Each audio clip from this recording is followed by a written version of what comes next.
കാടാമ്പുഴയും തിരുമാന്താംകുന്നും കഴിഞ്ഞ് നമ്മളിനി നമ്മുടെ ഡെസ്റ്റിനേഷനിലോട്ട് പോവുകയാണ്. നമ്മുടെ ഭാരതപ്പുഴയുടെ തീരത്ത്, അതെ, തിരുനാവായി. ഉച്ചയ്ക്ക് ഒരു 2:30 കൂടിയാണ് ഞങ്ങൾ എത്തുന്നത്. ഒരുപാട് വീഡിയോസ് കണ്ടതുകൊണ്ട് തന്നെ അത്രയും എക്സൈറ്റ്മെൻറ്റ് ഞങ്ങൾക്കുണ്ടായിരുന്നു. ഭയങ്കര വെയിലും ചൂടും പൊടിയും ഒക്കെ ആയിരുന്നു. അത്യാവശ്യം നല്ല തിരക്കും. ഓരോ മണിക്കൂർ കഴിയും തോറും വരുന്ന ആളുകളുടെ എണ്ണം കൂടിക്കൊണ്ടിരിക്കുകയായിരുന്നു. 5000 വർഷങ്ങൾ പഴക്കമുള്ള തിരുനാവായിലെ നാവാമുഖ ക്ഷേത്രത്തിലേക്കാണ് ഈ യാത്ര.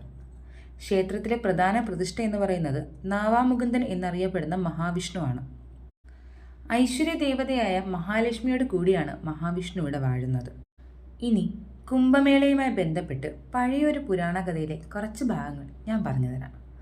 പാലാഴി മധുരത്തിൻ്റെ പുരാണ കഥയുമായി ബന്ധപ്പെട്ടതാണ് ഈ കുംഭമേളയുടെ ഐതിഹ്യം. അമരത്വം നേടാൻ ഏറ്റുമുട്ടിയിരുന്ന ദേവാസുരന്മാർ മരണത്തിനെ ജയിക്കാനുള്ള പാലാഴി കടയുകയും ലഭിച്ച അമൃതകുംഭം നേടാനായി അവർ തർക്കമാവുകയും ചെയ്തു.